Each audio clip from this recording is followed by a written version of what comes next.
Rationality in economics, different views of human nature, classical, neoclassical and behavioral. Rationality in economics. Rationality എന്ന് പറയുന്നത് ഇക്കണോമിക്സിലെ ഒരു foundational കോൺസെപ്റ്റാണ്. ഓരോ economic ഏജൻസിനും അവർക്ക് available ആയിട്ടുള്ള ഇൻഫർമേഷനും അവർ face ചെയ്യുന്ന കൺസ്ട്രെയിൻസും തന്നിരിക്കെ അവരെങ്ങനെയാണ് അവരുടെ യൂട്ടിലിറ്റി മാക്സിമൈസ് ചെയ്യുക, ഇതാണ് റാഷണാലിറ്റി എന്ന് പറയുന്ന കോൺസെപ്റ്റ് കൊണ്ട് നമ്മൾ ഉദ്ദേശിക്കുന്നത്. ഫോർ എക്സാമ്പിൾ, ഒരു സാധനത്തിൻ്റെ പ്രൈസും ഒരു ഇൻഡിവിജ്വൽ കൺസ്യൂമറിൻ്റെ ഇൻകം കൺസ്ട്രെയിൻറ്റും വെച്ചുകൊണ്ട് അദ്ദേഹം പർച്ചേസ് ചെയ്യുന്ന ഗുഡ്സ് ആൻഡ് സർവീസസ് എന്ന് പറഞ്ഞാൽ അദ്ദേഹത്തിന് ഏറ്റവും കൂടുതൽ യൂട്ടിലിറ്റി കൊടുക്കുന്ന ഗുഡ്സ് ആൻഡ് സർവീസസ് ആണ്, അല്ലെങ്കിൽ അദ്ദേഹത്തിൻ്റെ യൂട്ടിലിറ്റി മാക്സിമൈസ് ചെയ്യുന്ന ഗുഡ്സ് ആൻഡ് സർവീസസ് ആണ് അയാൾ എപ്പോഴും ചൂസ് ചെയ്യുന്നത്. അങ്ങനെ ഒരു കൺസ്യൂമറിനെ നമ്മൾ റാഷണൽ കൺസ്യൂമർ എന്ന് പറയും. അതുപോലെ ഒരു റാഷണൽ ഫേം എപ്പോഴും ശ്രമിക്കുന്നത് അവരുടെ പ്രോഫിറ്റ് കൂട്ടാൻ വേണ്ടിയിട്ടാണ്. സോ റാഷണാലിറ്റിയാണ് ഇൻഡിവിജ്വൽ ഡിസിഷൻ മേക്കിങ്ങിനെയും അതുപോലെ മാർക്കറ്റ് ബിഹേവിയറിനെയും ഒക്കെ ഇൻഫ്ലുവൻസ് ചെയ്യുന്ന ഒരു ഫാക്ടർ. നമ്മൾ ഈ പറഞ്ഞ റാഷണാലിറ്റി ഹ്യൂമൻ നേച്ചറുമായിട്ട് വളരെയധികം കണക്റ്റഡ് ആണ്. അതുകൊണ്ട് തന്നെ ഇക്കണോമിക് തിയറീസും മോഡൽസും ഇൻഡിവിജ്വൽ ഡിസിഷൻ മേക്കിങ്ങും അവരുടെ ബിഹേവിയറും എക്സ്പ്ലെയിൻ ചെയ്യുമ്പോൾ അവിടെ റാഷണാലിറ്റി എന്ന് പറയുന്ന അസംഷൻ വളരെയധികം ഇമ്പോർട്ടൻ്റ് ആണ്. ഈ ഒരു കാര്യമാണ് നമ്മൾ ഇക്കണോമിക് അണ്ടർസ്റ്റാൻഡിങ് ഓഫ് ഹ്യൂമൻ മോട്ടിവേഷനിൽ പറയുന്നത്.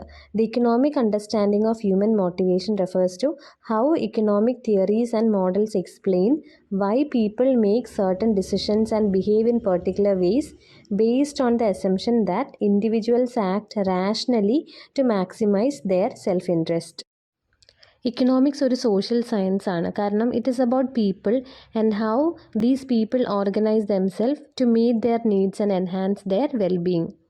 ഇക്കോണമിയിൽ ഉണ്ടാകുന്ന ഓരോ ഇക്കണോമിക് ഔട്ട്കംസും നമ്മൾ എടുത്ത് നോക്കിക്കഴിഞ്ഞാൽ നമുക്ക് മനസ്സിലാവും ഇതെല്ലാം എന്തിൻ്റെ റിസൾട്ടാണ്, ഓരോ ഹ്യൂമൻ ഡിസിഷൻ മേക്കിങ്ങിൻ്റെയും അല്ലെങ്കിൽ ഹ്യൂമൻ ബിഹേവിയറിൻ്റെയും റിസൾട്ടാണ്. ഇത് ഇക്കണോമിക് ഔട്ട്കം എന്ന് പറഞ്ഞാൽ എന്താ, ഇക്കണോമിക് റിസൾട്ട്സ് ആണ്. അതായത് ഇപ്പോൾ പ്രൊഡക്ഷൻ, നമ്മൾ ഇക്കോണമിയിൽ പ്രൊഡക്ഷൻ നടത്തുന്നു, അതൊരു ഇക്കണോമിക് ഔട്ട്കം ആണ്. ഈ പ്രൊഡക്ഷൻ എന്ന് പറയുന്ന ഒരു ഇക്കണോമിക് ഔട്ട്കവും എന്തിൻ്റെ ഫലമായിട്ട് വരുന്നതാണ്, ഹ്യൂമൻ ഡിസിഷൻ മേക്കിങ്ങിൻ്റെയും അല്ലെങ്കിൽ ഹ്യൂമൻ ബിഹേവിയറിൻ്റെയും ഫലമായിട്ട് വരുന്നതാണ്. ഇക്കണോമിക് ആക്ഷൻസിൻ്റെ അല്ലെങ്കിൽ ഇക്കണോമിക് ഔട്ട്കംസിൻ്റെ പുറകിലുള്ള ഹ്യൂമൻ മോട്ടിവേഷൻസ് ആണ് നമ്മളിനി പഠിക്കാൻ പോകുന്നത്. പല സ്കൂൾസ് ഓഫ് തോട്ടിനും ഹ്യൂമൻ നേച്ചറിനെ പറ്റി ഡിഫറെൻറ്റ് വ്യൂസ് ആണുള്ളത്. നമുക്ക് മെയിൻലി നോക്കാനുള്ളത് 3 സ്കൂൾസ് ഓഫ് തോട്ടാണ്: classicals, neo classicals and behavioural. നമ്മൾ ആദ്യം നോക്കാൻ പോകുന്നത് ക്ലാസിക്കൽസ് വ്യൂസ് ആണ്. ഇത് കുറച്ച് പോയിൻറ്റ്സ് ആയിട്ട് നമുക്ക് ഡിസ്കസ് ചെയ്യാം. First point, self interest of economic agents. അതായത് ഇക്കണോമിക് ഏജൻസിൻ്റെ സെൽഫ് ഇൻട്രസ്റ്റ് ആണ് അവരെ ഏതെങ്കിലുമൊക്കെ ആക്ഷൻസിലേക്ക് ഡ്രൈവ് ചെയ്യുന്നത്. ഇതുമായിട്ട് റിലേറ്റ് ചെയ്ത ആഡം സ്മിത്തിൻ്റെ ഒരു കോൺസെപ്റ്റാണ് ഇൻവിസിബിൾ ഹാൻഡ്. ഇൻവിസിബിൾ ഹാൻഡിൽ ആഡം സ്മിത്ത് പറയുന്നത് മാർക്കറ്റ് ഇക്കോണമിയിൽ അൺസീൻ ആയിട്ടുള്ളൊരു ഫോഴ്സ് ആക്ട് ചെയ്യുന്നുണ്ട്. ഇങ്ങനെയുള്ളൊരു അൺസീൻ ആയിട്ടുള്ള ഫോഴ്സ് ഓപ്പറേറ്റ് ചെയ്യുന്നത് കൊണ്ട് ഓരോ ഇക്കണോമിക് ഏജൻസും അവരുടെ സെൽഫ് ഇൻട്രസ്റ്റ് സാറ്റിസ്ഫൈ ചെയ്യാൻ വേണ്ടി ഓരോ ആക്ഷൻസ് എടുക്കുമ്പോൾ അത് ആക്സിഡൻ്റലി സൊസൈറ്റിയുടെ തന്നെ വെൽഫെയർ അല്ലെങ്കിൽ വെൽബീയിങ് ഇൻക്രീസ് ചെയ്യുന്നുണ്ട്. ഒരു എക്സാമ്പിൾ പറയാം. A farmer engage in the production of wheat producers to earn his living but it benefit the whole society. ഇവിടെ ഫാമർ വീറ്റ് പ്രൊഡ്യൂസ് ചെയ്യുന്നത് അയാൾക്കൊരു ഇൻകം ജനറേറ്റ് ചെയ്യാൻ വേണ്ടിയിട്ടാണ്, പക്ഷേ അത് സൊസൈറ്റിക്കും കൂടെ വെൽഫെയർ ക്രിയേറ്റ് ചെയ്യുന്നൊരു ആക്ഷനാണ്. അപ്പോൾ ഫസ്റ്റ് പോയിന്റ് പറയുന്നത് ഒരു ഇൻഡിവിജ്വൽ ഒരു ആക്ഷൻ എടുക്കാനുള്ള ഫസ്റ്റ് റീസൺ അയാളിലുള്ള സെൽഫ് ഇൻട്രസ്റ്റ് ആണ്. ഇനി അടുത്ത പോയിന്റ് പറയാം, self respect and respect of others. Self interest പോലെ തന്നെ ഒരു ഇൻഡിവിജ്വലിനെ ഒരു ആക്ഷനിലേക്ക് ഡ്രൈവ് ചെയ്യുന്ന അല്ലെങ്കിൽ മോട്ടിവേറ്റ് ചെയ്യുന്ന വേറൊരു ഫാക്ടറാണ് self respect and respect of others. ഇതും ആഡം സ്മിത്ത് തന്നെ അദ്ദേഹത്തിൻ്റെ ഒരു വർക്കായ the theory of moral sentiments, അത് പബ്ലിഷ് ചെയ്ത് 1759 അപ്പോൾ ഈ വർക്കിലാണ് അദ്ദേഹം ഈ ഒരു ഫാക്ടറിനെ പറ്റി എക്സാമിൻ ചെയ്തിട്ടുള്ളത്. Adam Smith emphasise the desire of people to have self respect and the respect of others. ഈ റെസ്പെക്റ്റ് എന്തിനെ ഡിപ്പെൻഡ് ചെയ്യുമെന്നാണ് പറയുന്നത്. This depends on people acting honourably, justly and with concern and empathy for others in their community. നമ്മൾ മറ്റുള്ള ആൾക്കാരോട് വളരെ മാന്യമായിട്ടും ന്യായമായിട്ടും ഒക്കെ പെരുമാറുമ്പോഴും അതുപോലെ അവരോടൊരു കൺസേണും എംപതിയൊക്കെ കാണിക്കുമ്പോഴാണ് നമുക്ക് നമ്മളോട് തന്നെ ഒരു സെൽഫ് റെസ്പെക്റ്റ് തോന്നുന്നതും അതുപോലെ മറ്റുള്ളവരുടെ ബഹുമാനം കൂടെ കിട്ടുന്നത്. ഈ റെസ്പെക്റ്റ് എന്ന് പറയുന്നൊരു ഫാക്ടറിന് ആഡം സ്മിത്ത് ഇമ്പോർട്ടൻസ് കൊടുക്കുമ്പോഴും അദ്ദേഹം പറയുന്നത് സെൽഫിഷ് അല്ലെങ്കിൽ സെൽഫ് ഇൻട്രസ്റ്റ് എന്ന് പറയുന്ന ഇക്കണോമിക് ഏജൻസിൻ്റെ ഒരു സ്വഭാവത്തിന് കുറച്ചും കൂടെ വലിയൊരു റോളാണുള്ളത്. പക്ഷേ അതിനെ ഒന്ന് നിയന്ത്രിക്കാൻ നമുക്ക് ഈ മോറൽ സെൻറ്റിമെൻറ്റ്സ് യൂസ് ചെയ്യാം. ഇവിടെ മോറൽ സെൻറ്റിമെൻറ്റ്സ് എന്ന് പറഞ്ഞാൽ it is the desire for self respect and respect of others. അതുപോലെ സെൽഫിഷ് ഡിസയേഴ്സിനെ നിയന്ത്രിക്കുന്ന വേറൊരു ഫാക്ടറും കൂടെ ഉണ്ട്. അതെങ്ങനെയാണെന്ന് ചോദിച്ചാൽ this is by the fortunate accident by which in many cases not all selfish acts can promote the public interest. അതായത് നമ്മുടെ സെൽഫ് ഇൻട്രസ്റ്റ് സാറ്റിസ്ഫൈ ചെയ്യാൻ വേണ്ടി നമ്മൾ ചെയ്യുന്ന കാര്യങ്ങൾ നമ്മൾ അറിയാതെ തന്നെ പബ്ലിക് ഇൻട്രസ്റ്റ് പ്രൊമോട്ട് ചെയ്യും. ഇത് നമ്മൾ ഇൻവിസിബിൾ ഹാൻഡിൽ പറഞ്ഞ പോലെ തന്നെ ഇവിടെ പറഞ്ഞേക്കുന്നത് ഫോർച്ചുനേറ്റ് ആക്സിഡൻ്റ് ആയിട്ട് അതിനെ കണക്കാക്കുകയാണ്. എല്ലാ കേസിലും സെൽഫിഷ് ആയിട്ടുള്ള ആക്ട്സ് പബ്ലിക് ഇൻട്രസ്റ്റ് പ്രൊമോട്ട് ചെയ്യില്ല എങ്കിലും ഒരുപാട് കേസുകളിലും അത് പബ്ലിക് ഇൻട്രസ്റ്റ് പ്രൊമോട്ട് ചെയ്യും. സോ ആദ്യം നമ്മൾ പറഞ്ഞ 2 പോയിൻറ്റ്സും ആഡം സ്മിത്തിൻ്റെ വിഷനാണ് about human nature and human motivation. According to him, this is a mix of individual self-interest and social motives. Similar ആയിട്ടുള്ള വ്യൂസ് തന്നെയാണ് ഡേവിഡ് റിക്കാർഡോയും JS മില്ലും ഹോൾഡ് ചെയ്തിരുന്നത്. ഇനി അടുത്ത പോയിന്റിൽ നമ്മൾ പറയുന്നത് ആൽഫ്രഡ് മാർഷലിൻ്റെ വ്യൂ ആണ്. In 1890 Alfred Marshall try to codify these ideas in a very influential text called principles of economics. Alfred മാർഷലിൻ്റെ വ്യൂവിൽ എല്ലാ ഹ്യൂമൻ ആക്ടേഴ്സിനെയും മോട്ടിവേറ്റ് ചെയ്യുന്ന ഒരു ഫാക്ടർ എന്ന് പറഞ്ഞാൽ it is a desire to improve the human condition. Human conditions എങ്ങനെ മെച്ചപ്പെടുത്താം എന്നുള്ള ഡിസയറാണ് എല്ലാ എക്കണോമിക് ഏജൻസിനെയും മോട്ടിവേറ്റ് ചെയ്തിരുന്നത്. ഹ്യൂമൻ കണ്ടീഷൻസ് ഇംപ്രൂവ് ചെയ്യാൻ മാർഷൽ ഏറ്റവും കൂടുതലും ഫോക്കസ് ചെയ്തിരുന്നത് റിഡക്ഷൻ ഓഫ് പോവർട്ടിയിലാണ്. പോവർട്ടി റിഡക്ഷൻ ഉണ്ടായാൽ മാത്രമേ ഇൻഡിവിജ്വൽസിന് അവരുടെ moral and intellectual abilities develop ചെയ്യാൻ പറ്റുള്ളൂ. Next is neo classical model. 20th സെഞ്ച്വറിയിൽ ഡോമിനേറ്റ് ചെയ്തിരുന്ന മോഡലാണ് നിയോ ക്ലാസിക്കൽ മോഡൽ. ഇത് ഹ്യൂമൻ മോട്ടിവേഷൻസിനെ പറ്റി വളരെ നാരോവർ ആയിട്ടുള്ളൊരു വേർഷനാണ് പ്രസൻറ്റ് ചെയ്തിട്ടുള്ളത്. ഈ ഒരു മോഡലിൽ ഇക്കോണമിയെ പോർട്രേ ചെയ്തിട്ടുള്ളത് പ്രോഫിറ്റ് മാക്സിമൈസിങ് ഫേംസിൻ്റെയും യൂട്ടിലിറ്റി മാക്സിമൈസിങ് ഹൗസ് ഹോൾഡ്സിൻ്റെയും ഒരു കളക്ഷനായിട്ടാണ്. ഈ 2 ഇക്കണോമിക് ഏജൻസും അതായത് ഫേംസും ഹൗസ് ഹോൾഡ്സും ഇൻട്രാക്ട് ചെയ്യുന്നത് പെർഫെക്റ്റ്ലി കോമ്പറ്റീറ്റീവ് മാർക്കറ്റ്സിലൂടെയാണ്. പെർഫെക്റ്റ്ലി കോമ്പറ്റീറ്റീവ് മാർക്കറ്റ് എന്ന് പറഞ്ഞാൽ ഒരുപാട് ബയേഴ്സും സെല്ലേഴ്സും ഉള്ളൊരു ടൈപ്പ് ഓഫ് മാർക്കറ്റ് സ്ട്രക്ചറാണ്. The basic neoclassical or traditional model assumes that there are only 2 main types of economic actors and makes simplified assumptions about how these 2 type of actors behave and interact. നമ്മൾ നിയോ classical model പറഞ്ഞു തുടങ്ങിയപ്പോൾ പറഞ്ഞ അതേ കാര്യങ്ങളാണ് basic നിയോ classical അല്ലെങ്കിൽ traditional മോഡലിൽ പറയുന്നത്. അതായത് ഇക്കോണമിയിൽ 2 മെയിൻ ആക്ടേഴ്സാണുള്ളത്, ഒന്ന് ഫേംസും ഒന്ന് ഹൗസ് ഹോൾഡ്സും. ഗുഡ്സ് ആൻഡ് സർവീസസ് സെല്ല് ചെയ്യുന്ന വഴി ഫേംസ് എപ്പോഴും അവരുടെ പ്രോഫിറ്റ്സ് മാക്സിമൈസ് ചെയ്യാനാണ് നോക്കുന്നത്. അതുപോലെ ഹൗസ് ഹോൾഡ്സിനെ സംബന്ധിച്ച് അവർ ചൂസ് ചെയ്യുന്ന ഗുഡ്സ് ആൻഡ് സർവീസസ് വഴി അല്ലെങ്കിൽ അവർ കൺസ്യൂം ചെയ്യുന്ന ഗുഡ്സ് ആൻഡ് സർവീസസ് വഴി അവരുടെ യൂട്ടിലിറ്റി അല്ലെങ്കിൽ സാറ്റിസ്ഫാക്ഷൻ മാക്സിമൈസ് ചെയ്യാനാണ് നോക്കുന്നത്. അതുപോലെ ഈ മോഡലിലുള്ളൊരു ബേസിക് ആയിട്ടുള്ള അസംഷനാണ് പെർഫെക്റ്റ്ലി കോമ്പറ്റീറ്റീവ് മാർക്കറ്റ്. അതായത് ഈ 2 ഇക്കണോമിക് ഏജൻസും ഇൻട്രാക്ട് ചെയ്യുന്നത് പെർഫെക്റ്റ്ലി കോമ്പറ്റീറ്റീവ് മാർക്കറ്റ്സ് വഴിയാണ്. ഒരു ഇക്കോണമിയെ സംബന്ധിച്ച് അവിടെ ഫേംസും ഹൗസ് ഹോൾഡ്സും അല്ലാത്ത ഒരുപാട് ഇക്കണോമിക് ഏജൻസ് ഉണ്ട്. പക്ഷേ ഈ മോഡലിൽ നമ്മൾ അസ്യൂം ചെയ്തേക്കുന്നത് there are only 2 economic agents. Complicated ആയിട്ടുള്ള ഒരു ഇക്കോണമിയുടെ അനാലിസിസ് ഈസിയർ ആക്കാൻ വേണ്ടിയിട്ടാണ് നമ്മൾ ഇങ്ങനെയുള്ള അസംഷൻസ് എടുക്കുന്നത്. The assumptions reduce the actual or very complicated economy to something that is much more limited but also easier to analyse. This traditional model is particularly well suited for analyzing the determination of prices, the volume of trade and efficiency issues in certain cases. Neo classic മോഡലിൻ്റെ basic model അല്ലെങ്കിൽ traditional model നമ്മൾ നോക്കി. ഇനിയാണ് നമ്മൾ നിയോ classical model നോക്കാൻ പോകുന്നത്. The neoclassical model was introduced in 1948 with the publication of Paul Samuelson's Economics and Introductory Analysis. നിയോക്ലാസിക്കൽ മോഡലിൽ നമ്മൾ ഓർക്കേണ്ട ആദ്യത്തെ പോയിന്റ് ഇതാണ്. It promoted the idea that economics should be value free. കഴിഞ്ഞ സെമസ്റ്ററിൽ നിങ്ങൾ പോസിറ്റീവ് ആൻഡ് നോർമേറ്റീവ് സ്റ്റേറ്റ്മെൻറ്റ്സ് പഠിച്ചിട്ടുള്ളതാണ്. പോസിറ്റീവ് സ്റ്റേറ്റ്മെൻറ്റ്സിൽ അല്ലെങ്കിൽ പോസിറ്റീവ് ഇക്കണോമിക്സിൽ നമ്മൾ പറയുന്നത് വാട്ട് ഈസ് എന്നുള്ളൊരു സിറ്റുവേഷനാണ്. അതായത് ഇക്കോണമിയിൽ നിലവിൽ എന്താണോ സംഭവിക്കുന്നത് നമ്മൾ അതിനെപ്പറ്റി ജസ്റ്റ് എക്സ്പ്ലെയിൻ ചെയ്യുന്നതേ ഉള്ളൂ. പക്ഷേ നോർമേറ്റീവ് എന്ന് പറയുമ്പോൾ അത് വാല്യൂ ബേസ്ഡ് ആണ്. അതായത് വാട്ട് ഷുഡ് ബി എന്ന് പറയുന്ന ഒരു സ്റ്റേറ്റ്മെൻ്റ് ആണ് അവിടെ വരുന്നത്. ഒരു കാര്യം എങ്ങനെ ആയിരിക്കണം എന്നാണ് നമ്മൾ അതിൽ പറയുന്നത്. അതായത് അത് വാല്യൂ ബേസ്ഡ് ആണ്. അപ്പോൾ ഈ മോഡലിൽ പറയുന്നത് economics should be value free എന്ന് പറഞ്ഞാൽ it should be developed without reference to any human goals or values. ഇത് വാല്യൂ ബേസ്ഡ് ആവാൻ പാടില്ല. അപ്പോൾ നമുക്ക് വേണമെങ്കിൽ പറയാം ഇത് പോസിറ്റീവ് ഇക്കണോമിക്സുമായിട്ട് കുറച്ച് റിലേറ്റഡ് ആണ്. ഒന്നുകൂടെ ക്ലിയർ ആക്കി പറഞ്ഞാൽ നിയോ ക്ലാസിക്കൽ മോഡലിൽ നമ്മൾ ഇക്കണോമിക് ബിഹേവിയറിനെ ഡിസ്ക്രൈബ് ചെയ്യുകയാണ് അല്ലെങ്കിൽ എക്സ്പ്ലെയിൻ ചെയ്യുന്നു, പ്രെഡിക്റ്റ് ചെയ്യുന്നു. പക്ഷേ ഈ ബിഹേവിയർ ഗുഡാണോ ബാഡാണോ അല്ലെങ്കിൽ എത്തിക്കലാണോ ഡിസൈറബിൾ ആണോ അങ്ങനെയുള്ള ഒരു തരത്തിലുള്ള ജഡ്ജ്മെൻറ്റ്സ് നമ്മൾ മേക്ക് ചെയ്യുന്നില്ല. വാട്ട് ഷുഡ് ബി അല്ലെങ്കിൽ നോർമേറ്റീവ് ആയിട്ടുള്ള ഒരു കാര്യം നമ്മളിവിടെ പറയുന്നതേ ഇല്ല. വാല്യൂ ബേസ്ഡ് ആയിട്ടുള്ള ഒരു ജഡ്ജ്മെൻറ്റ്സും ഇവിടെ ഇല്ല. ഇനി രണ്ടാമത്തെ point, it should be largely or purely deductive. ഇക്കണോമിക്സിൽ നിയോ ക്ലാസിക്കൽ മോഡലിൻ്റെ ഒരു മെത്തഡോളജി നോക്കുമ്പോൾ അത് ഡിഡക്റ്റീവ് ആണെന്ന് നമുക്ക് പറയാം. ഡിഡക്ഷൻസ് എന്ന് പറയുമ്പോൾ നമ്മൾ ജനറൽ പ്രിൻസിപ്പിൾസ് അല്ലെങ്കിൽ തിയറീസിൽ നിന്ന് സ്പെസിഫിക് ആയിട്ടുള്ള കൺക്ലൂഷൻസിലേക്ക് അല്ലെങ്കിൽ പ്രെഡിക്ഷനിലേക്ക് എത്തുന്ന ഒരു പ്രോസസ്സാണ്. ആ ഒരു മെത്തഡോളജിയാണ് നമ്മൾ നിയോ ക്ലാസിക്കൽ മോഡലിൽ യൂസ് ചെയ്യുന്നത്. അപ്പോൾ നമ്മൾ പറഞ്ഞ പോലെ it should be largely or purely deductive, meaning that it should derive conclusions from the simple assumptions about the motivations of market actors.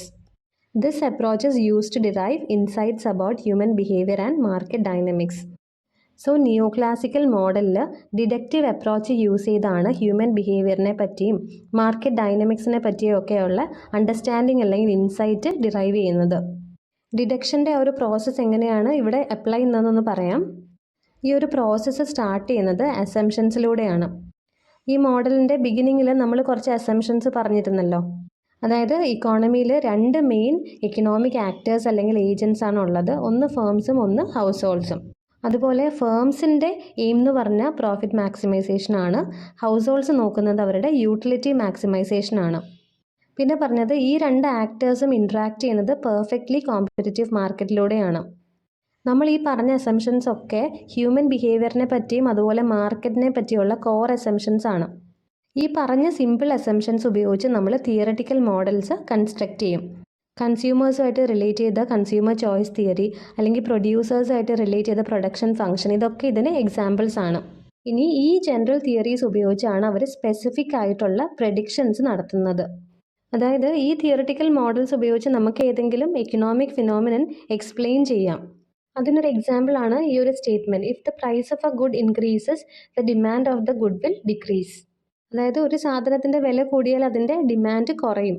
ഇവിടെ നമ്മളൊരു ജനറൽ തിയറി അല്ലെങ്കിൽ ഒരു മോഡൽ ഉപയോഗിച്ച് ഒരു പ്രഡിക്ഷൻ നടത്തിയേക്കുവാണ്. ഇനി നമുക്ക് ഈ പ്രഡിക്ഷൻ ശരിയാണോ എന്നുള്ളത് ടെസ്റ്റ് ചെയ്യണം. അത് ടെസ്റ്റ് ചെയ്ത് ആ പ്രഡിക്ഷൻ കറക്റ്റ് ആണോ എന്ന് അറിയാൻ വേണ്ടിയിട്ട് നമ്മൾ റിയൽ വേൾഡ് ഡേറ്റയാണ് നോക്കേണ്ടത്. ഇവിടെ നമ്മൾ പറഞ്ഞൊരു സ്റ്റേറ്റ്മെൻറ്റിലൂടെ നമ്മൾ പറഞ്ഞേക്കുന്നത് രണ്ട് വേരിയബിൾസ് തമ്മിലുള്ള റിലേഷൻഷിപ്പാണ്, പ്രൈസും ഡിമാൻഡും. സോ പ്രൈസും ഡിമാൻഡുമായിട്ട് റിലേറ്റ് ചെയ്ത് റിയൽ വേൾഡ് ഡേറ്റ കളക്ട് ചെയ്തിട്ട് നമ്മൾ എസ്റ്റാബ്ലിഷ് ചെയ്തേക്കുന്ന റിലേഷൻഷിപ്പ് കറക്റ്റ് ആണോ എന്നുള്ളത് നോക്കണം. ഇങ്ങനെയാണ് ഒരു ജനറൽ തിയറിയെ ഡിഡക്റ്റ് ചെയ്ത് ഒരു സ്പെസിഫിക് കൺക്ലൂഷനിലേക്ക് നമ്മൾ എത്തുന്നത്.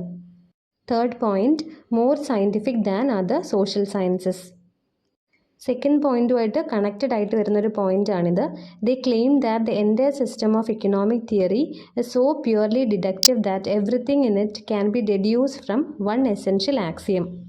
നമ്മൾ രണ്ടാമത്തെ പോയിന്റിൽ പറഞ്ഞല്ലോ, നമ്മുടെ ഇക്കണോമിക് അനാലിസിസിൻ്റെ ഒരു ജനറൽ സ്ട്രക്ചർ എന്ന് പറയുന്നത്, അത് പ്രത്യേകിച്ച് നിയോ ക്ലാസിക്കൽസിൽ പറയുന്നത് നമ്മൾ കുറേ ജനറൽ അസംഷൻസ് നിന്ന് സ്പെസിഫിക് കൺക്ലൂഷൻസിലേക്ക് എത്തുന്നതാണ്.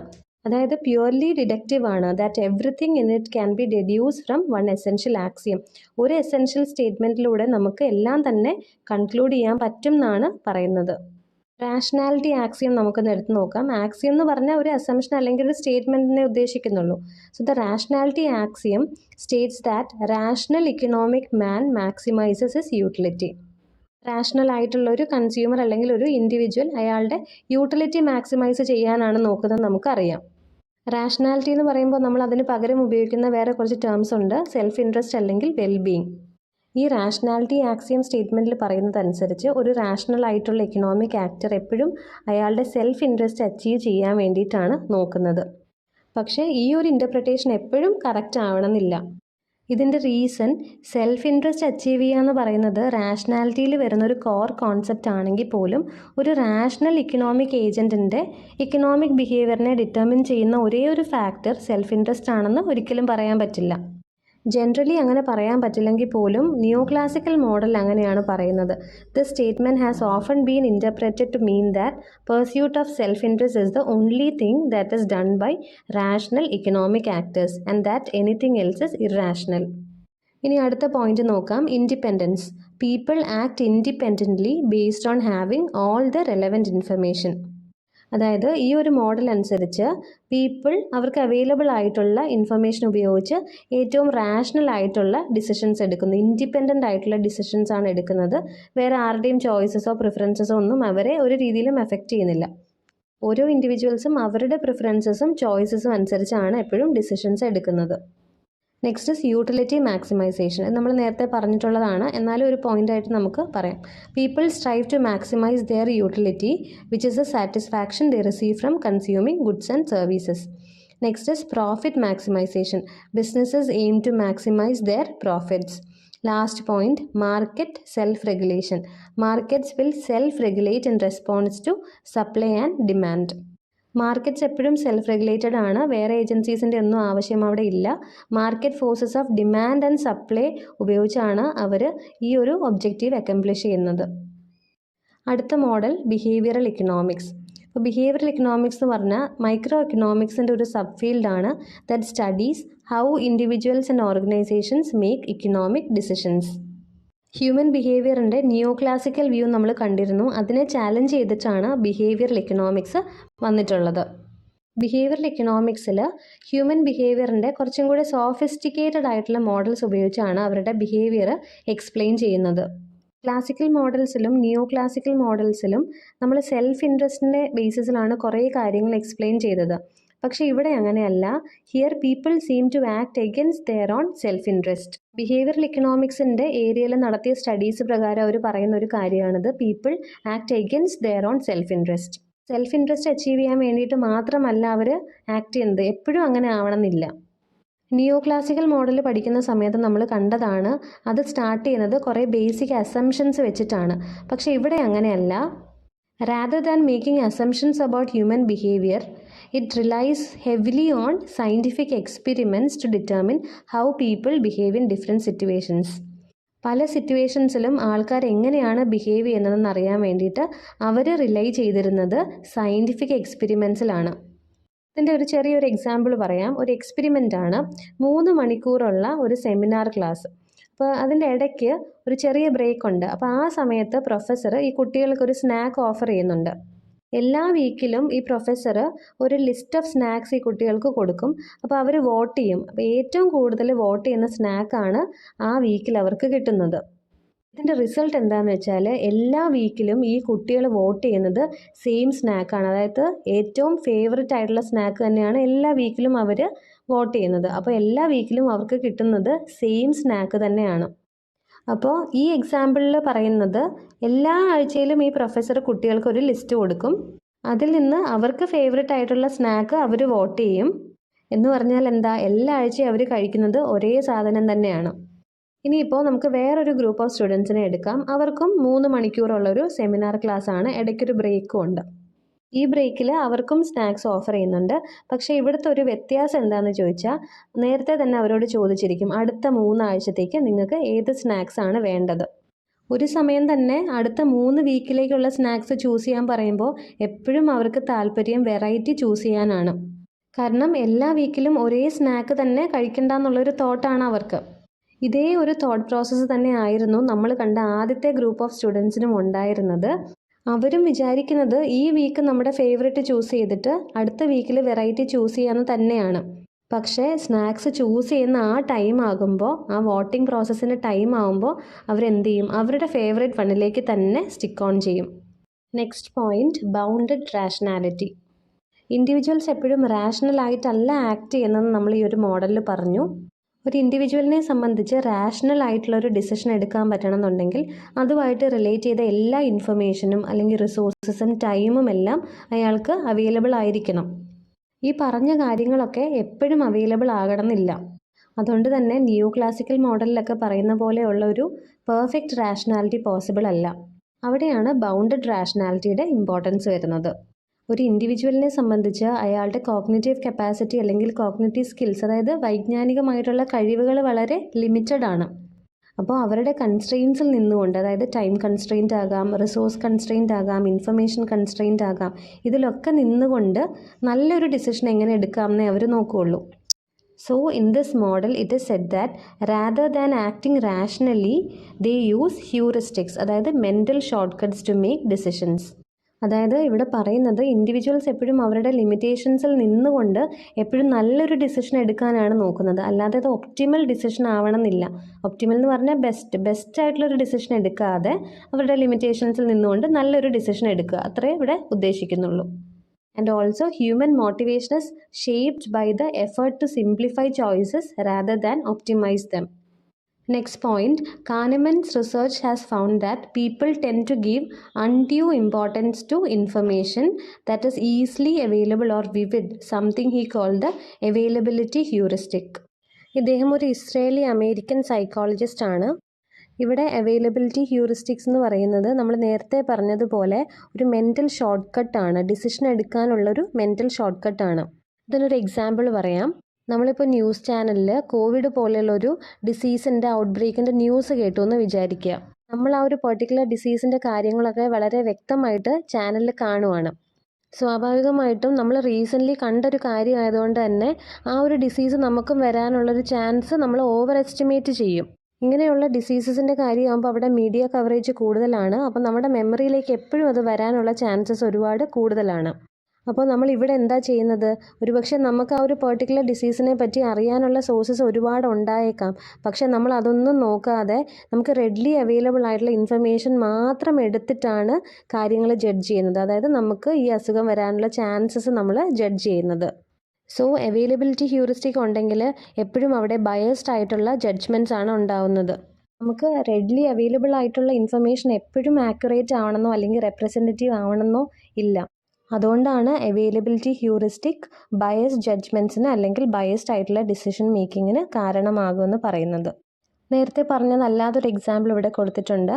ഇഫ് സംവൺ ഫ്രീക്വൻ്റ്ലി സീസ് news about airplane crashes, they may overestimate the danger of flying, even though statistically air travel is much safer than other forms of transportation. Next point is framing. ഇതും കാനിമാൻ്റെ വർക്കിൽ തന്നെ വന്നൊരു കോൺസെപ്റ്റാണ്. It refers to the way information is presented to the people and how it influences their decisions and judgements. അതായത് ഒരു ഇൻഡിവിജ്വലിന് നമ്മൾ present ചെയ്യുന്ന ഇൻഫർമേഷനാണ് അദ്ദേഹത്തിൻ്റെ ഡിസിഷൻസും ജഡ്ജ്മെൻറ്റ്സും ഒക്കെ തീരുമാനിക്കുന്ന ഇമ്പോർട്ടൻ്റ് ആയിട്ടുള്ള ഫാക്ടർ. ഓരോ ഇൻഫർമേഷൻ നമ്മൾ ഇൻഡിവിജ്വൽസിലേക്ക് പാസ് ചെയ്യുമ്പോൾ അതിനെ നമുക്ക് പോസിറ്റീവായിട്ടും നെഗറ്റീവായിട്ടും ഫ്രെയിം ചെയ്യാൻ പറ്റും. ഒരു എക്സാമ്പിൾ പറയാം. ഇപ്പോൾ എന്തെങ്കിലും ഡിസീസ് സഫർ ചെയ്യുന്ന ഒരാൾ, അയാളൊരു മെഡിക്കൽ ട്രീറ്റ്മെൻറ്റ് എടുക്കാൻ ഉദ്ദേശിച്ചിട്ടുണ്ട്. അപ്പോൾ ആ മെഡിക്കൽ ട്രീറ്റ്മെൻറ്റിനെ നമ്മൾ ഇങ്ങനെയാണ് ഫ്രെയിം ചെയ്തേക്കുന്നത്, ഇതിന് 90% സർവൈവൽ റേറ്റ് ഉണ്ട്. അതൊരു പോസിറ്റീവ് ഫ്രെയിമിംഗ് ആണ്. അങ്ങനെയാണെങ്കിൽ അയാൾ അത് ചൂസ് ചെയ്യാനുള്ള ചാൻസസ് അവിടെ കൂടുതലാണ്. ഇനിയിപ്പോൾ നമ്മൾ ആ ഇൻഡിവിജ്വലിനോട് പറയുക, നിങ്ങൾ എടുക്കാൻ പോകുന്ന മെഡിക്കൽ ട്രീറ്റ്മെൻറ്റിന് 10% മോർട്ടാലിറ്റി റേറ്റ് ആണ്. അത് നെഗറ്റീവായിട്ടുള്ളൊരു ഫ്രെയിമിംഗ് ആണ്. 10% മരണനിരക്കാണെന്ന് പറഞ്ഞു കഴിഞ്ഞാൽ ബാക്കി 90% പോസിറ്റീവായിട്ടുള്ള കാര്യമല്ലേ. പക്ഷെ നമ്മളിവിടെ ഫ്രെയിം ചെയ്തേക്കുന്നത് എങ്ങനെയാണ്, 10% മോർട്ടാലിറ്റി റേറ്റ് ആണെന്ന് പറഞ്ഞിട്ടാണ് അതിനെ ഫ്രെയിം ചെയ്തേക്കുന്നത്. നമ്മൾ പറഞ്ഞ 2 സ്റ്റേറ്റ്മെൻറ്റ്സും ഒരേ കാര്യങ്ങളാണ് പറയുന്നതെങ്കിലും രണ്ടാമത് പറഞ്ഞ സ്റ്റേറ്റ്മെൻറ്റ് 10% മോർട്ടാലിറ്റി റേറ്റിനെ പറ്റിയാണ് പറയുന്നത് കൊണ്ട് തന്നെ അയാൾ അത് റിജക്റ്റ് ചെയ്യാനാണ് കൂടുതൽ ചാൻസ്. അപ്പോൾ ഒരു കാര്യം നമ്മൾ എങ്ങനെയാണ് ഫ്രെയിം ചെയ്യുന്നതെന്നുള്ളത് ഒരാളുടെ ഡിസിഷൻ മേക്കിങ്ങിനെ എഫക്റ്റ് ചെയ്യുന്നൊരു ഫാക്ടറാണ്. സോ ഈ ഫ്രെയിമിംഗ് എന്ന് പറയുന്ന കോൺസെപ്റ്റിലും പറയുന്നത് ഇത്രയേ ഉള്ളൂ. People are not always rational decision makers. എല്ലാ സിറ്റുവേഷൻസിലും അവർ റാഷണൽ ഡിസിഷൻ മേക്കേഴ്സ് അല്ല. Next point is anchoring. ഈ ഒരു കോൺസെപ്റ്റും കൊണ്ടുവന്നത് കാനേമാനാണ്. This refers to the tendency of people to rely on the first piece of information or the anchor they encounter while making decisions, even if that information is irrelevant. അതായത് നമ്മളൊരു decision എടുക്കുമ്പോൾ നമുക്ക് അവിടെ available ആയിട്ടുള്ള first piece of information എന്താണ്, അതിനെ ആശ്രയിച്ചാണ് നമ്മൾ ഡിസിഷൻ മേക്കിംഗ് നടത്തുന്നത്. നമുക്ക് അവൈലബിൾ ആയിട്ടുള്ള ഫസ്റ്റ് പീസ് ഓഫ് ഇൻഫർമേഷനെയാണ് നമ്മൾ ആങ്കർ എന്ന് പറയുന്നത്. ഈ ഒരു ആങ്കർ എത്ര ഇറെലവൻ്റ് ആയാലും നമ്മുടെ ഡിസിഷൻ മേക്കിംഗ് ഈ ഒരു പീസ് ഓഫ് ഇൻഫർമേഷനെ റിവോൾവ് ചെയ്തിട്ടാണ് വരുന്നത്. ഈ ആങ്കറാണ് നമുക്ക് റെഫറൻസ് പോയിൻ്റ് ആയിട്ട് സെർവ് ചെയ്യുന്നത്. And the subsequent decisions are made in relation to it which can lead to biased judgements and errors. തീർച്ചയായിട്ടും നമുക്ക് കിട്ടുന്ന ഫസ്റ്റ് പീസ് ഓഫ് ഇൻഫർമേഷൻ അല്ലെങ്കിൽ ആങ്കർ എന്ന് പറയുന്നത് ഇറെലവൻ്റ് ആണെങ്കിൽ നമ്മൾ എടുക്കുന്ന അല്ലെങ്കിൽ നമ്മുടെ ജഡ്ജ്മെൻറ്റ്സ് എപ്പോഴും ബയസ്ഡ് ആയി പോകാനും അല്ലെങ്കിൽ എറേഴ്സ് ഒക്കെ ഉണ്ടാവാനും ഉള്ള സാധ്യതയുണ്ട്. ആങ്കറിങ് ഇൻഡിവിജ്വൽ ഡിസിഷൻ മേക്കിങ്ങിനെ നെഗറ്റീവ്ലി എഫക്റ്റ് ചെയ്യുന്ന ഒരു ഫാക്ടർ ആണെന്ന് മനസ്സിലാക്കി കഴിഞ്ഞാൽ നമുക്കത് അവോയ്ഡ് ചെയ്യാം. And thus people can make more rational informed decisions. Anchoring നമുക്ക് കാണാൻ പറ്റുന്ന ഒരു ഏരിയ ആണ് പ്രൈസിങ് സ്ട്രാറ്റജീസ്. അപ്പോൾ നമുക്ക് അത് വെച്ചൊരു എക്സാമ്പിൾ പറയാം. ഒരു പ്രോഡക്റ്റിൻ്റെ ഒറിജിനൽ പ്രൈസ് $200 ആണ്. ഈ $200 എന്ന് പറയുന്നതാണ് നമുക്ക് കിട്ടിയ ഫസ്റ്റ് പീസ് ഓഫ് ഇൻഫർമേഷൻ അല്ലെങ്കിൽ അവിടുത്തെ ആങ്കർ. അത് കഴിഞ്ഞിട്ട് ഈ പ്രോഡക്റ്റിൻ്റെ പ്രൈസ് $200 നിന്ന് $100 ആയിട്ട് കുറഞ്ഞു. പ്രൈസ് കുറഞ്ഞെങ്കിൽ നമ്മൾ അവിടെ ഒരു പ്രൈസ് കമ്പാരിസൺ നടത്തും. അപ്പം ആദ്യം അതിന് $200 ആയിരുന്നു, പിന്നെ അത് $100 ആയിട്ട് കുറഞ്ഞു. അപ്പോൾ ഇതൊരു നല്ല ഡീലാണ്. കാരണം നമ്മൾ എപ്പോഴും ആ ഒരു കമ്പാരിസൺ നടത്തുന്നത് ഒറിജിനൽ പ്രൈസുമായിട്ടാണ്. ഈ ഒരു ആങ്കർ നമ്മുടെ മനസ്സിലുള്ളത് കൊണ്ട് നമ്മൾ വിചാരിക്കുന്നത് എന്താ, $200 കൊടുത്ത് ആ ഒരു സാധനം വാങ്ങുന്നതിലും എത്രയോ നല്ലതാണ് $100 മാത്രം ചിലവാക്കുന്നത് അല്ലേ. ഈ ഒരു കോൺസെപ്റ്റിലൂടെ നമുക്ക് മനസ്സിലാവുന്നത് എന്താ, ഇൻഡിവിജ്വൽസ് എപ്പോഴും റാഷണൽ ഡിസിഷൻ മേക്കേഴ്സ് അല്ല. പക്ഷേ ആങ്കറിങ് പോലുള്ള പ്രോബ്ലംസ് നമ്മൾ ഒഴിവാക്കി കഴിഞ്ഞാൽ നമുക്ക് ഒരു പരിധി വരെ റാഷണൽ ഡിസിഷൻ മേക്കേഴ്സ് ആവാൻ പറ്റും.